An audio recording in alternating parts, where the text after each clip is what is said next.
নমস্কার। আজকে আমি তোমাদের শোনাবো উপেন্দ্র কিশোর রায়চৌধুরীর লেখা টুনটুনি আর বিড়ালের কথা। গৃহস্থের ঘরের পিছনে বেগুন গাছ আছে।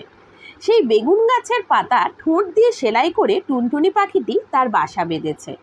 বাসার ভিতরে তিনটি ছোট্ট ছোট্ট ছানা হয়েছে, খুব ছোট্ট ছানা। তারা উঠতে পারে না, চোখও মেলতে পারে না, খালি হাঁ করে আর চিচি করে। গৃহস্থের বিড়ালটা ভারী দুষ্টু। সে খালি ভাবে টুনটুনির ছানা খাবো। একদিন সে বেগুন গাছের তলায় এসে বললে, কি করছিস লা টুনটুনি? টুনটুনি তার মাথা হেঁট করে বেগুন গাছের ডালে ঠেকিয়ে বললে, প্রণাম হয় মহারানী। তাতে বিড়ালিনী ভারী খুশি হয়ে চলে গেল। এমনি সে রোজ আসে, রোজ টুনটুনি তাকে প্রণাম করে আর মহারানী বলে, আর সে খুশি হয়ে চলে যায়।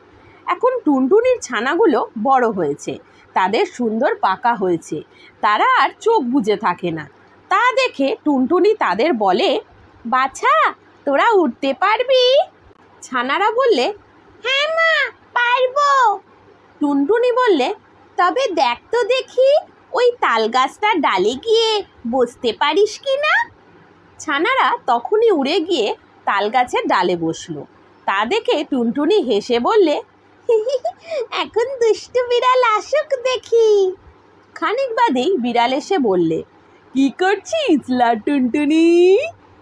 তখন টুনটুনি পা উঁচিয়ে তাকে লাথি দেখিয়ে বললে, দূর হয় লক্ষ্মীছাড়ি বিড়ালিনী।